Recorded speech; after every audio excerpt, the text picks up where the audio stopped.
On behalf of the people. Thank you, Your Honor. When this case came across my desk and I got the phone call on March 16th of 2024, I had no idea what I was about to see. And the court used a term that I used at the beginning of this case at the arraignment, unimaginable. What Lyla endured that day and endured the days following was unimaginable. She didn't look like the happy child that everybody remembers. She was unrecognizable. And one reason I'm glad that accountability was taken is that she doesn't have to be seen in this open court and remembered that way, and that she can rest in peace with the dignity that she deserves. Lyla would be 10 years old today, and this was a very thorough investigation. So many people were interviewed, neighbors, family members, people at the school, teachers, counselors, and all described Lyla in the same way, that she was sweet, bubbly, smart, loving, goofy, funny. Those were just a few words that popped into my mind that I remember people using to describe her. And it was clear to me that this tender-aged 8-year-old girl left her mark on so many people in her short life.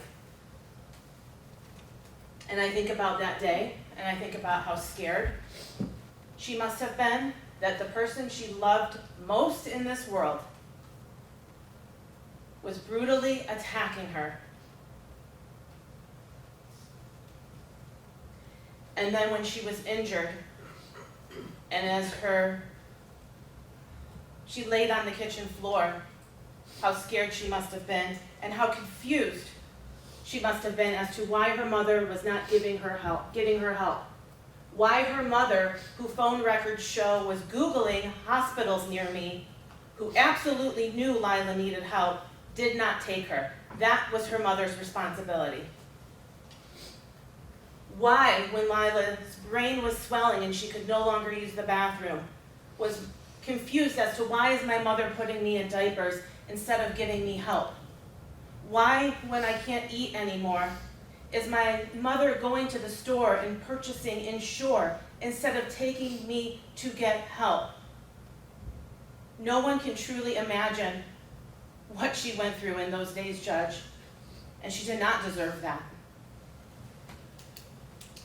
At the end of the day, Ms. Duperon chose herself over her daughter. That's just the truth.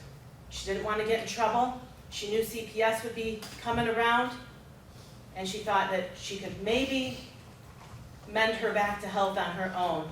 But it was clear from the medical evidence that she needed immediate help, and she could have been saved on that first day. This is a sad case. This is a tragic case. It is one that I will never forget. We did reach a resolution in this matter, and we have a sentence agreement. I would ask the court to adopt the sentence agreement in this case.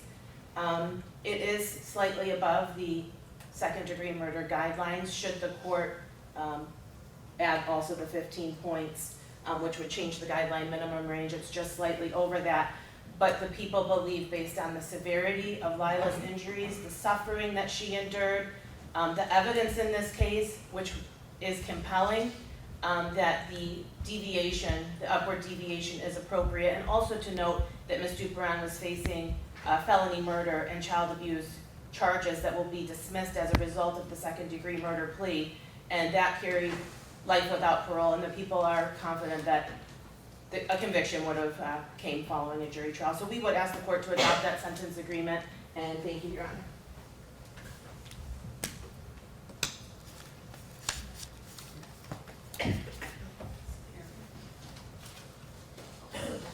On behalf of Ms. Duperon. Yes, thank you, Your Honor. Your Honor, I've had opportunity to speak with Ms. Duperon about what happened, and frankly, I'm probably the only person who's really spoken to her in depth about what occurred that day. And I know what the court seen, I know what Madam Prosecutor sees, I know what she saw in the police report as well as body cam videos and everything that came out of this. But what the prosecutor or this court has not seen is the other side of Ms. Duperon. I know that she is remorseful for everything she did wrong that day. I too, well, my team, my investigator, we spoke to her family, we looked into things, and the same way the prosecutor heard wonderful things about Lyla, we heard wonderful things about Chelsea. We heard that Ms. Duperon was a great mother. I even searched her on Facebook, and I went through her Facebook page. I saw all the pictures she had of her and her daughter. She truly loved her daughter, and that is one thing that I'm certain about. And I'm also certain that Ms. Duperon never intentionally meant to hurt Lyla. I think there are multiple things at play that led to this incident, but it was never intentional. She never meant to hurt her. She was not in her right mind, Your Honor, for lack of better words.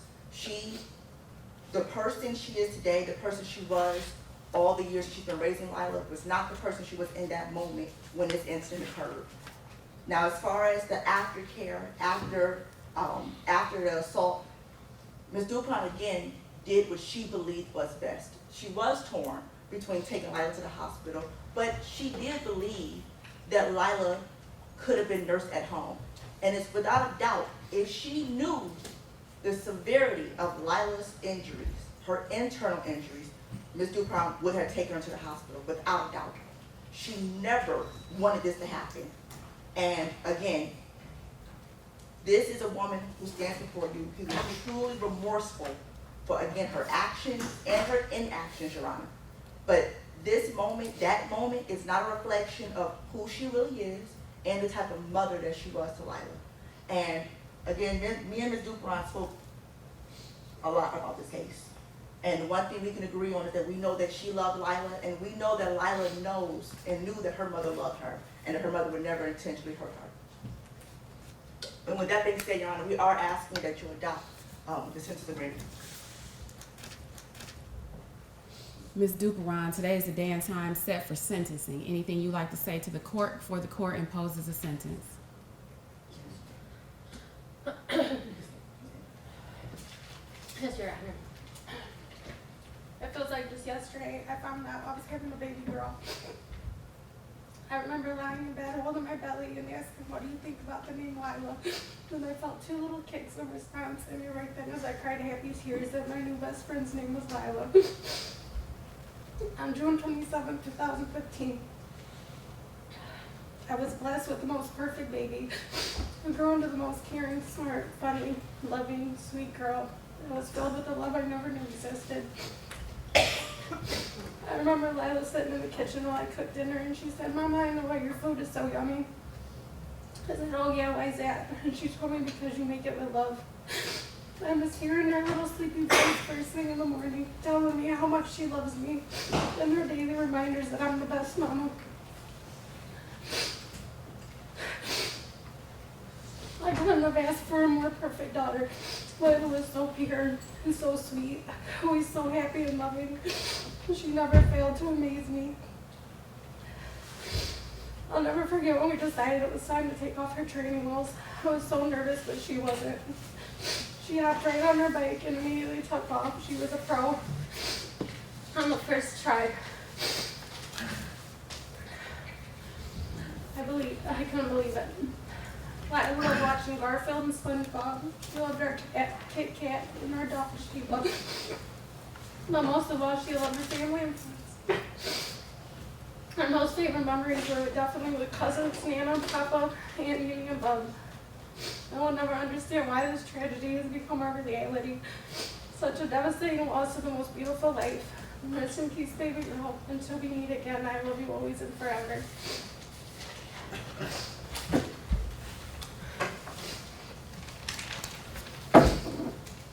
All right, thank you.